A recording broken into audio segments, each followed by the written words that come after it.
በዚህ በተንጣለለ ውቅያኖስ ዙሪያ ተከባ ብቻዋን ባለች ደሴት ስር እነዚህ ሁለት ሕፃናት ልጆች ከቤተሰባቸው እቅፍ ድንገት በተፈጠረ አደጋ ብዙ ማይል ርቀው ብቻቸውን ተለይተው እናገኛቸዋለን። እነዚህም ጨቅላ ሕፃናት በዚህ ደሴት ላይ ብዙ ዓመታትን ብቻቸውን በመሆን አሳልፈው ሰውነታቸው ከፍ ብሎ አሁን ባመጣው አካላዊ ለውጥ ተማርከው እርስ በእርስ በፍቅር መፈላለግ እንዲጀምሩ ያደርጋቸዋል።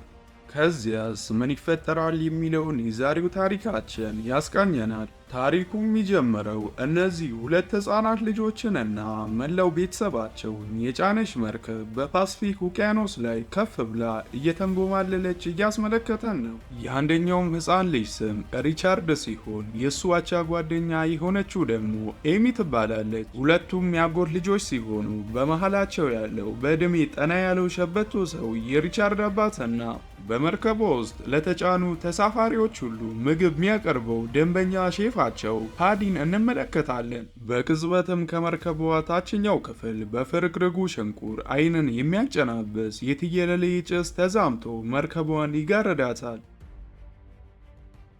በዚህም ረብሻው ተጧጡፎ የሪቻርድ አባትና ጥቂት ሰዎች በነሲብ በአደን ጀልባ ሲኮበለሉ፣ ቀሪዎች ሁለቱ ሕፃናትም በአንድ ነፍስ አደን ጀልባ ላይ ተጭነው የሆነ ሰው ጋር ከስፍራው ያመልጣሉ። በሚቀጥለው ቀን ጠዋት ኤሚ ከእንቅልፏ ስትነቃ በአረንጓዴ መልክዓ ምድር የተሸፈነች ኮረብታማ ደሴት ትመለከታለች። ከዚያም በመቀጠል ፓዲን ስቀሰቀሰው ያየው ማመን የተሳነው ፓዲ በታላቅ ደስታ ተውጡ ወደ ደሴቷ ጀልባዋን መቅዘፍ ይጀምራል። ደሴቷም ላይ ሲደርሱ ይቺ ደሴት ለመኖር የሚያስፈልጋቸውን ነገር ሁሉ እንዳቆረች እርግጠኛ ይሆናል። ንጹህ የመጠጥ ውሃ፣ ከየፍራፍሬው የተለያየ ብዛት ያለው ምግብ ማጎሪያ እንደሆነ ይገነዘባል። አክሎም በዚህ ቦታ በመገኘታቸው እጥፍ ድርብ ደስታን ይቀዳጃሉ። ምክንያቱ ደግሞ በዚህ ከሰው ተገላ ባለች ደሴት ሰማይ ስር ፈልገው የሚያጡት አንዳች ነገር አልነበረም። ባይሰዊ ከሰው ጭኖች ይባስ ብሎም ፓዲ እጅግ በጣም ደስተኛ የሚያደርገውን ጢም ያለ የአልኮል መጠጥ ያገኛል። ይህም በእንዲህ እንዳለ ሪቻርድ በጨዋታ መሃል የአንድ ሰው ራስ ቅል አግኝቶ በቅሉም ጨዋታውን ሲቀጥል ያየው ፓዲ ደንገጥ ብሎ በዚህ ቦታ ከነሱ ቀደም ባለው ጊዜ ይኖሩ የነበሩ ሰዎች እንደነበሩ አሳውቋቸው ወደ ደሴቷ ጫፍ በፍጥነት ይዟቸው ይወጣል። ከቆይታ በኋላ ምሽት ላይ እሳት ከበው ባሉበት ፓዲ አልኮሉን ሲጠጣ አረፋፍዶ ውድቅት ሌሊት ላይ ከደሴቷ ማዶ የሚመጡ እንግዳ ድምጾችን ያስተውላል። ከዚያም ፈራ ተባ እያለ ሄዶ ስፍራው ሲደርስ በአንድ ጥፍጥፍ ድንጋይ ላይ ብዛት ያለው ደምና ሙዳ ስጋ ይመለከታል። በዚህም ቦታ የሰው መስዋዕት እንዳቀረቡ አውቆ ክው ብሎ ይቀራል። ፓዲ ራሱን በማጠንከር ፍራቻውን ዋጥ አድርጎ ወደ ሪቻርድና ኤሚ በፍጥነት በመመለስ ወደዚያኛው ማዶ ደሴት በፍጹም መሄድ እንደሌለባቸውና ሰውን የሚቆረጣጥሙ አስፈሪ ጭራቆች እንዳሉ በአንክሮ ያሳውቃቸዋል። ነገር ግን ፓዲ በደሴቷ ማዶ ምን እየተካሄደ እንዳለ ግራ ይገባዋል። በቀጣይ ቀን ምሽት ቤተሰቡ ሁሉ ጭንቀታቸውን ወደ ጎን በመተው በአመረኛ ውዝዋዜ ያስነኩት ይጀምራሉ። ከቆይታ በኋላ ፓዲ ብዙ አልኮል ሲጎነጭ አረፋፍዶ እንቅልፍ ይጥለዋል። ቀጣይም ቀን አጥቢያ ላይ ሃንጎቨሩ ያለቀቀው ፓዲ የአልኮል በርሚሉ በባህር ዳርቻው ላይ ሲንሳፈፍ ተመልክቶ ሊያነሳው ወደ ውሃ ውስጥ እየሰጠመ ይገባል። ጠዋትም ላይ እነ ሪቻርድ ከእንቅልፋቸው ሲነቁ ፓዲ ከጉያቸው እንደሌለ ይረዳሉ። ወዲያውኑ ማሰሳቸውን በማጠናከር ዙሪያ ገባውን ሲያማትሩ ቆይተው ፓዲን ከደሴቷ ማዶ ባለ አለት ላይ በእይታ ማጉያ ይመለከታሉ። እነዚህም የዋዛ ያልሆኑ ሕፃናት ጀልባዋን በመዘወር እየቀዘፉ በቦታው ይደርሳሉ። ሆኖም ግን ፓዲ እንደተጋደመ በዚያው ማሸለቡን ያያሉ። ይህንን የተመለከቱ ሕፃናት እጅግ በጣም ይረበሻሉ። ምክንያቱም በዚች ደሴት ላይ የሚንከባከባቸው ብቸኛው ሰው እሱ ሲሆን፣ አሁን ግን ሙሉ በሙሉ ብቻቸውን ይቀራሉ።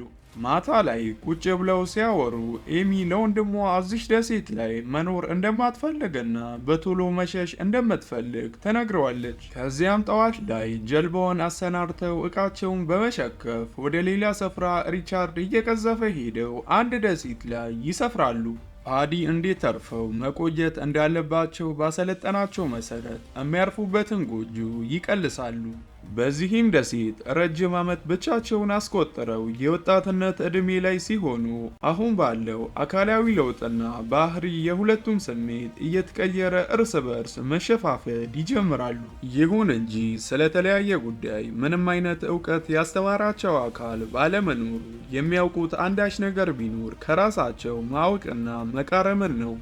ከዕለታት በአንዱ ቀን አመሻሽ ላይ ኤሚ ገላዋን ስትታጠብ እንግዳ የሆነ ፈሳሽ ከጭኖቿ መሃል ይፈሳል። በዚህም ለወራዊ ግብሯ አዲስ የሆነችው ኤሚ ደንግጣ እሪታዋን በማግለጥ ሪቻርድን ትጣራዋለች። ብሎም ደሙ ከአካሏ እንደወረደ እንዳስተዋለች ሪቻርድ ደርሶ ለምን እንደጮኸች ሲጠይቃት ጊዜ ኤሚ ምንም እንዳልተከሰተ ነግራው ከዚህ ቦታ ዘወር እንዲል ትጠይቋለች። ከጠራችሁ ይሁን እንጂ ሪቻርድ በኩሬው ብዛት ያለው ደም ተመልክቶ ምናልባት ኤሚ ተጎድታ ይሁን ብሎ በማሰብ ቁስሏንም ለማየት ምን እንደሆነች በጥብቅ ሲጠይቃት፣ ነገር ግን ኤሚ ስለተፈጠረው ክስተት ምንም ልትነግረው ፈቃደኛ ሳትሆን ትቀራለች። ሪቻርድም በዚህ ሚስጥራዊ በመሆኗ ተበሳጭቶ በመናደድ ብዙ ነገር እየሰወረችው እንደሆነ ይሰማው ይጀምራል። ለዚህም ግልፍ ብሎት ከስፍራው ይሸሻል። ቀናትን በሄደ ቁጥር ሪቻርድም ኤሚም እርስ በእርሳቸው በፍቅር መማረክ ይታይባቸዋል። አንድ ቀን የዕለት ተግባራቸውን መከወን ላይ ሳሉ ከወዲያኛው ማዶ ባለ ደሴት ስር ጆሮም በሚሰነጥቅ ታላቅ የከበሮ ድለቃ አካባቢውን ሲያምሱ ይሰማሉ። ከዚያም ኤሚ ወደ ባህር ዳርቻ ወርዳ ድምፁን ወደ ሰሙበት ሞገድ አንጋጣ በመሾፍ ይባስ ብላም በቀስታ ለማጣራት በመሄድ ደርሳ ቦታው በጣም ትልቅ የሆነ ሐውልት እንዳለና ለዚህም ሐውልት መስዋዕት የሚደረግ ብዛት ያለው ደም እንደ ወንዝ ሲፈስ አይታ ከአካባቢው በመራድ ፈርጠጣ ሁሉን ነገር ለሪቻርድ አንድ በአንድ ትተርክለታለች። ይሄን የሰማው ሪቻርድ በኤሚ ላይ በጣም ይበሳጭባታል። ምክንያቱ ደግሞ ፓዲ ሁለቱንም ወደዚያ የደሴት ክፍል መሄድ እንደሌለባቸው ቃል አስገብቷቸው ያረፈ ቢሆንም ኤሚ ቃሏን በማጠፏ ሪቻርድን በሽቆ ተኮራርፈው ይለያያሉ። ምሽት ላይ ኤሚ ገደም ከማለቷ ሪቻርድ በውቅያኖስ ውስጥ ሰምጦ ለሞት እያጣጣረ ሲቃትት በህልሟ ትመለከተዋለች። ይሄንም አስፈሪ ቅዠት የቀላቀለ ህልም ካየች ወዲያ በዋይታ ስትነቃ ሪቻርድም ደርሶ በእቅፉ ሲያስገባት ኤሚም ልታጣው እንደማትፈልግና በፍቅር እይታ እያየች ነግራው ከንፈሩን በጉንጯ ላይ በማሳረፍ ተስሟለች። ቀጥለው ስሜታቸው ተጋግሎ ሪቻርድ ወደ እሷ በመለጠፍ ልክ ሊነካካት ሲጀምር ኤሚ በፍጥነት ደንግጣ ትታው ወደ ውጭ ወጥታ ትሄዳለች።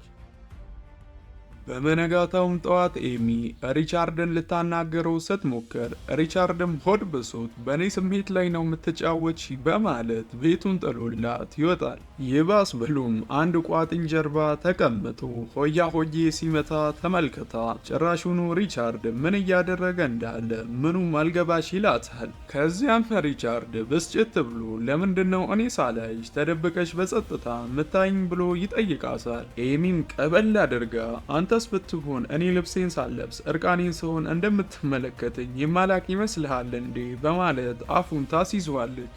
በዚህም ጊዜ ደሙ የሞቀው ሪቻርድ ቆጣ ብሎ ሁሉም የኤሚ ዕቃዎች ወዳሉበት ጎጆ ገብቶ እኔ ሰራሁት ቤት መቆየት አትችይም በማለት አጠቃላይ ንብረቷን ወደ ውጭ ይበተናል። በዚህም ቆሽቷ እርር ያለው ኤሚ ሳትወድ በግዷ ብቻዋን ለመሆን ትገደዳለች። ዝናብም ሲዘንብ በአንድ ትንሽ ዋሻ ውስጥ ተከልላ ማሳለፏን ትጀምራለች።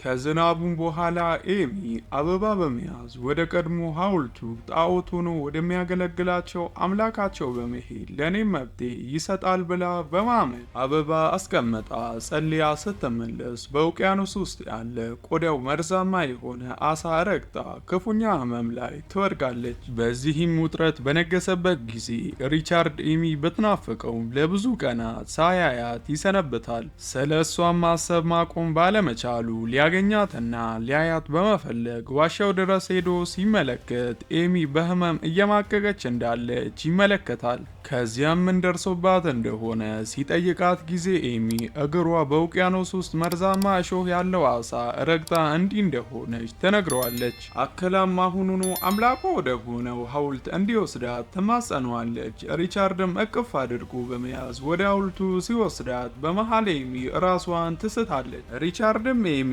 ደህና ሆና ወደ ቀድሞ ጤናዋ እንድትመለስ ከልቡ በመጸለይ ጸሎቱን ያሳርጋል። ከተወሰነ ጊዜ በኋላ ኤሚ ጣዖቱ በምታታዊ አስማቱ የሪቻርድ ጸሎት የደረሰው ይመስል ኤሚ ሙሉ በሙሉ ደህና ሆና ትፈወሳለች። ሪቻርድን በፈገግታ መልሶ የሰጠለትን አካል በማመስገን ይሄም አጋጣሚ አብረው እንዲሆኑ የተሰጣቸው ዳግመኛ እድል እንደሆነ በመገመት አብረው መኖር ይጀምራሉ።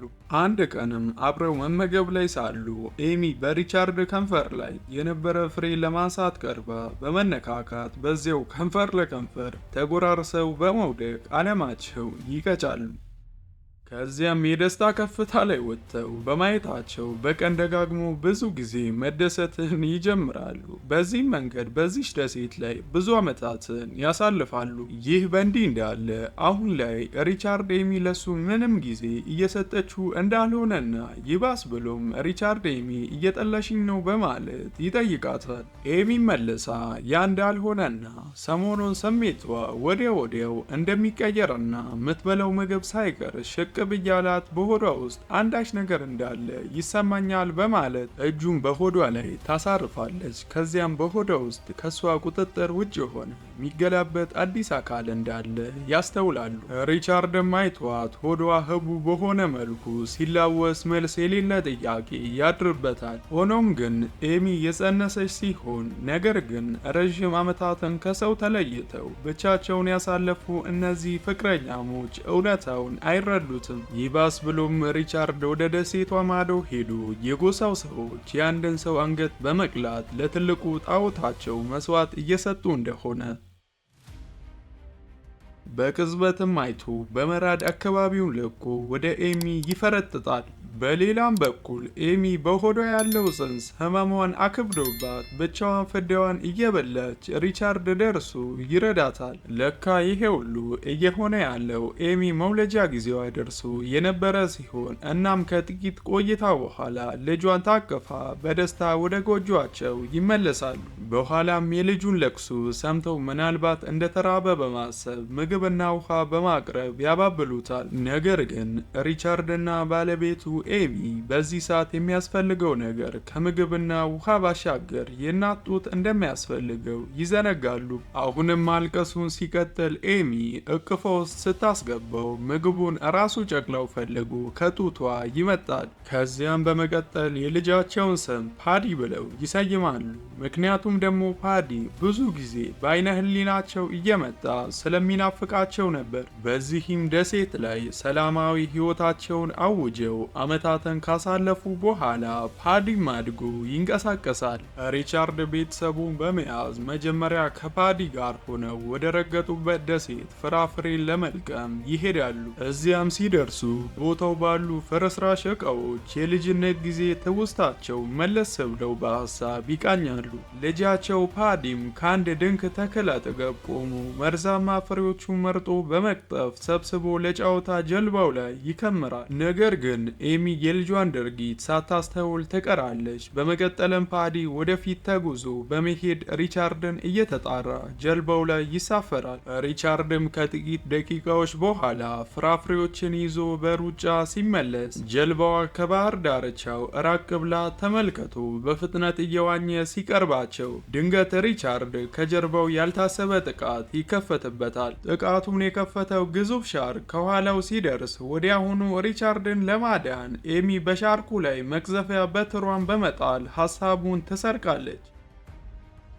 በዚህም ቅጽበት ሪቻርድ ተጣድፎ በጀልባዋ ላይ ይሰቀላል። ነገር ግን ሌላ አደጋ ቢከሰት ጀልባዋን ለመቆጣጠር የሚያስችል አንዳች ነገር አልነበራቸውም። ጀልባዋን በአየሩ አቅጣጫ ስትነጉድ ቆይታ ረጅም ጊዜ በውቅያኖሱ ላይ ያሳልፋሉ። ልጃቸው ፓዲም ቅድም ላይ የጫነውን እነዚያ መርዛማ ፍሬዎችን ሲበላይተው ሊያስቆሙት ቢሞከሩም ቀድሞውኑ ፍሬውን እንደዋጠ ያስተውላሉ። በዚህም ተረበሸው የልጃችንን ሞት ቁጭ ብለን ከምናይ ብለው ሁለቱም ፍሬውን በልተው ከልጃቸው ጉያ በማሸለብ ይጋደማሉ። እንደ አጋጣሚ ሆኖ መርከበኞች ትንሿ ጀልባን ተመልክተው በመቅረብ አንድ አዛውንት ጀሌዎቹን በማስተባበር መሞታቸውንና በሕይወት መኖራቸውን ሲያጣሩ ደስ በሚል ሁኔታ መላው ቤተሰብ ራሳቸውን ብቻ እንደ ሳቱና በሕይወት እንዳሉ ይነግሯቸዋል። ለካ እነዚህ መርዛማ ፍሬዎች እጅግ በጣም ጎጂ ሳይሆኑ ፌንት ብቻ የሚያስነቅሉ ተክል እንደሆኑ እየነገረን ታሪካችን እዚህ ጋር ያበቃል። እስከ ቀጣይ ቸር ያቆየን።